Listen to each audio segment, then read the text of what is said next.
look who she's with, Eleanor Roosevelt, and also Mrs. Churchill. What are they doing? They're, showing them the food that troops are eating, probably some gruel or something. Just to give you an idea of who she was rubbing elbows with, here she is riding in a motorcade with FDR.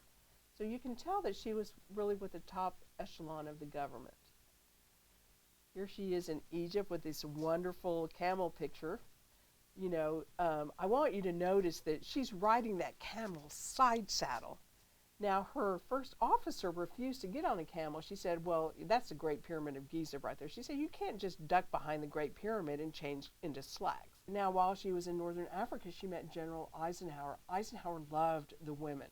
Why? Well, when they first started the Women's Army Corps, they thought it would take 2 women would replace 1 male soldier. But what happened was 1 woman replaced 10 male soldiers. The women were as patriotic as the men. They were used to taking orders, and they didn't get into fights as much as the men did. So they really couldn't recruit women fast enough. Eisenhower kept asking for more and more women.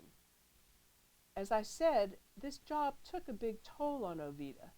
And you can start to see from this picture here, Colonel Hobby, 1943, this is about a year into her tenure as Colonel of the Women's Army Corps.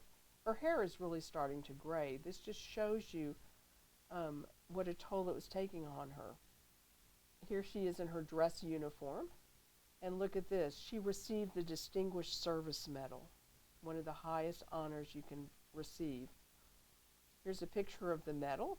It's actually in the Hobby Foundation in Houston. If you go there, you can see that. And here is a picture of her identification card with the Women's Army Corps.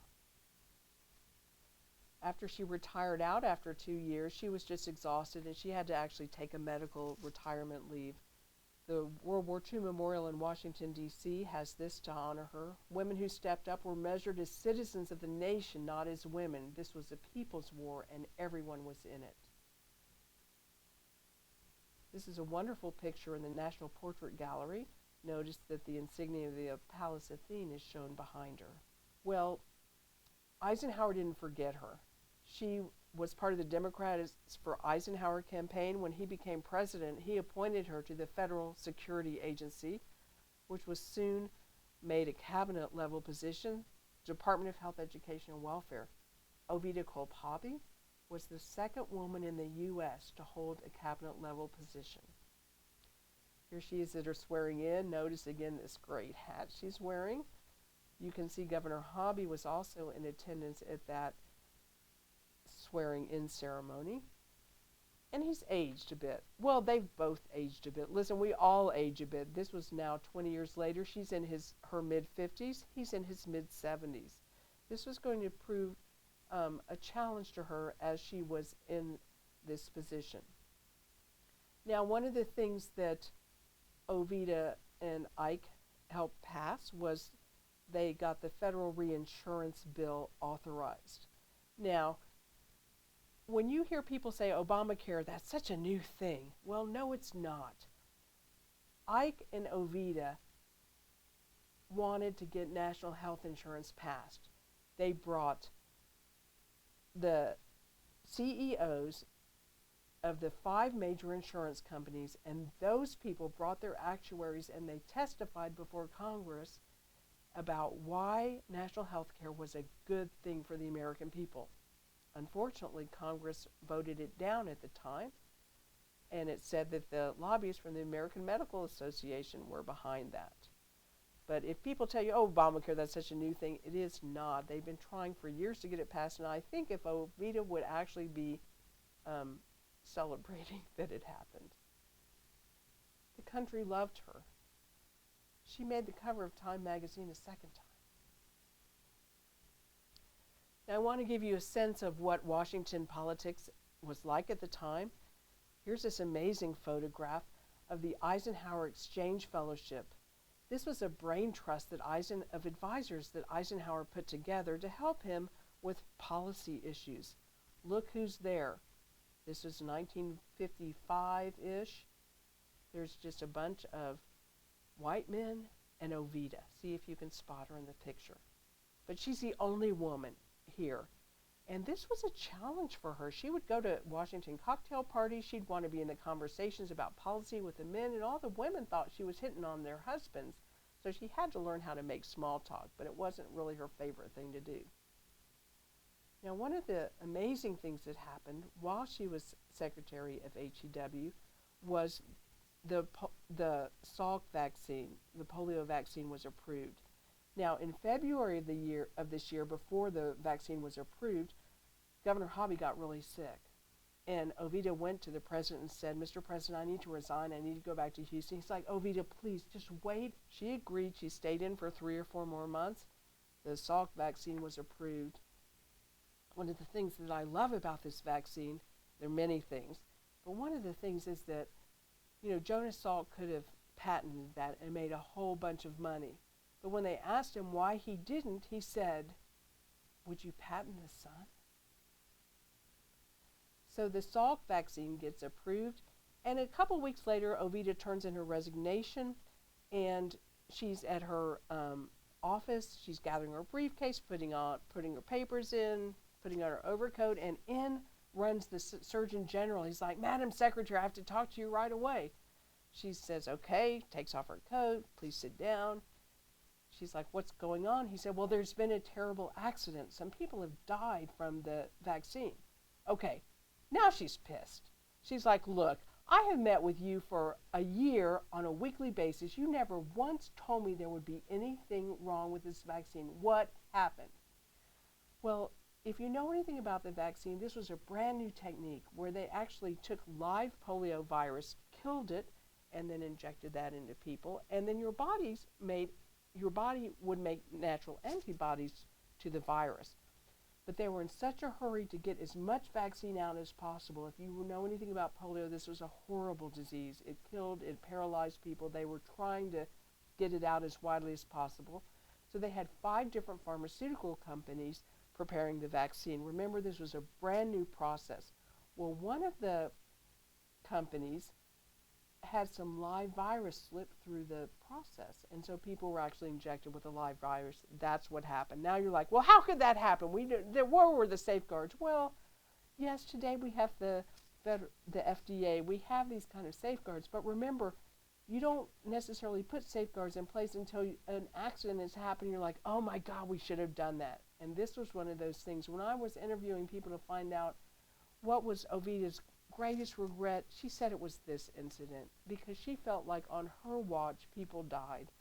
Now, it's true that she was relying on the Surgeon General, she was relying on the medical people, but she took the fall for it. And she had this motto, never complain, never explain. And she took the hit for it. And the newspaper headlines were vicious. They were like, as Madam Secretary puts on her lipstick, babies die. But it turned out that she was actually vindicated later. She went ahead and resigned. So did the Surgeon General. So did several heads of the National Institute of Health. I mean, many heads rolled over this. But because of the timing of it, it looked like that she resigned because of this. It wasn't true. She was planning on resigning anyway. So she resigns. She goes back to Houston. She nurses Governor Hobby back to health. And she continues to be very active in Houston politics. She was very active in television and radio stations. The Houston Post, really, the Hobbies developed this whole media empire. They bought radio stations. They bought TV stations. There's this great story of our former Senator Kay Bailey Hutchinson. She had graduated from law school in about 1964. And no one would hire her as a female attorney. So she goes in and she applies for a job as station manager at one of Oveta's TV stations. Oveta gets this phone call from her station manager. Hey, there's this lady here. She wants to maybe be a TV anchor. She has no experience, but I think she'd be good. And Oveta thought about it for like no time at all and said, well, go ahead and hire her. Because she understood that women, there had never been a female TV anchor in Texas, but Oveta she had spent her entire career opening doors for women. She herself had doors open for her, She knew that if a person had the ability, there was no reason to deny them of that, regardless of what sex they were. Kay Bailey Hutchinson actually credits Oveta with helping her give her first start in public office, in a public career. Oveta was great friends with LBJ and Lady Bird her whole life. Here she is with LBJ when he's signing the Public Broadcasting Act of 1967, helping with the Corporation for Public Broadcasting's first board. They were both close family friends. As a matter of fact, years before, Oveta and the governor had met Lyndon Johnson. He came to talk to Governor Hobby when he was a senator. He wanted some advice about politics, and as he left the office, Governor Hobby turned to Oveta and said, "We should watch that young man. He's going to go far." And sure enough, he did. When Central Texas College in Killeen built Central Texas College, they dedicated their library to her, the Oveta Culp Hobby Memorial Library. And here, LBJ actually came to the dedication ceremony. Here's the ribbon cutting ceremony. It was a cold day. Notice she's got this great hat on. So it was in December. It was really cold there. I'm surprised he wasn't wearing a coat. Here she is in her home in Houston. What I didn't mention was that all during her tenure in Houston, she was active in the arts. She helped start the Houston Symphony. She helped start the Houston Museum of Fine Arts. She became an art collector while she was in Washington, D.C. the first time. And when she downsized from this home, she donated a lot of her artwork to the Houston Museum of Fine Arts, where it can still be seen today. If you go to Killeen, outside the downtown courthouse, you'll see this wonderful historical marker dedicated to her and to the Women's Army Corps. Now, this woman was in charge of everything in her life. We would say today, she was a bit of a control freak, and I promise you that she designed this headstone for her gravestone. From everything I've told her, first woman appointed a colonel in the U.S. Army, second woman to be appointed to a cabinet level position in the United States. And what did she want to be remembered for? That she was the wife of William Pettis Hobby. Now, I asked her son, "Was your mom a feminist?" And he said, "My mother was not a feminist. Don't put that in your book." I was like, "Yes, sir." I continued on with my list of questions, and then a few minutes later I said, "Okay, well, I understand your mother wasn't a feminist, but if we say that feminism is equal pay for equal work, would you say your mother was a feminist?" "I told you not to put that in your book." I'm like, "Yes, sir," and I backed way off. Of course, I put the whole incident in the epilogue of the book. I will say that he read it before I sent it to press, and he didn't comment about it, so I think it's okay. I think the reason that he said that is that, feminism, the definition of it has changed over times. And Oveta was of a generation of women who probably would be reluctant to adopt the title of feminism. But if we say that feminism is equal pay for equal work, I think Oveta would be behind that 100%. Her legacy lives on. If you go to the post office today, you could buy this wonderful postage stamp for her. And please be sure and buy a copy of my book. And now we're going to take your questions. So if you'll submit them to the chat room, I'll be happy to answer them.